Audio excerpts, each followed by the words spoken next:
Assalamualaikum warahmatullahi wabarakatuh. Perkenalkan, nama saya Sadam Maulana Husein, kelas 12 IPS. Saya akan menjawab penugasan pelajaran sejarah Indonesia. Bagaimana perkembangan kehidupan politik dan ekonomi Indonesia di era reformasi. Politik. Pada era reformasi, kehidupan politik di Indonesia berjalan secara dinamis.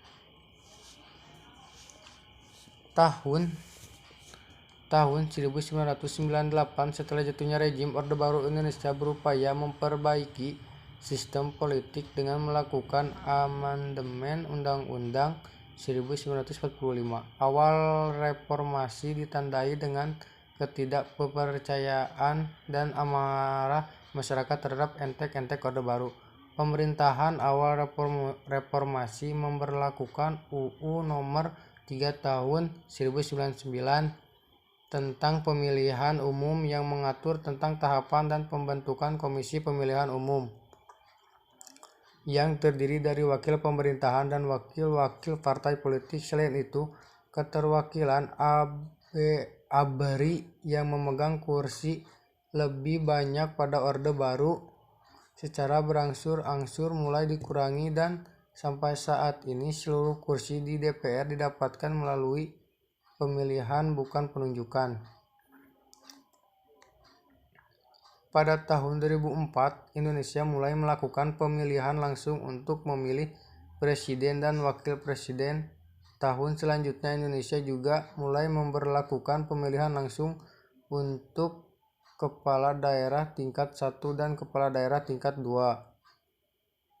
Sampai saat ini, pemilu di Indonesia selalu melakukan perbaikan dengan memperbaiki produk hukum, undang-undang UU tentang pemilu, dan penyelenggara teknis kepemiluan. Ekonomi. Perekonomian di Indonesia sedang berada pada fase krisis. Di awal reformasi berlangsung, melambungnya harga kebutuhan pokok karena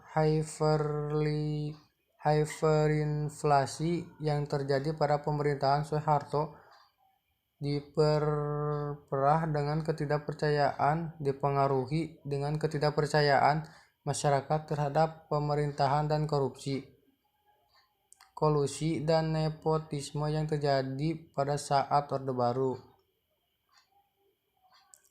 Akan tetapi, pergantian pemerintahan yang dilakukan dengan membaiknya sistem politik dan kuatnya penegakan hukum juga memberikan angin segar terhadap kondisi perekonomian di Indonesia. Assalamualaikum. Sekian dari saya. Terima kasih. Assalamualaikum warahmatullahi wabarakatuh.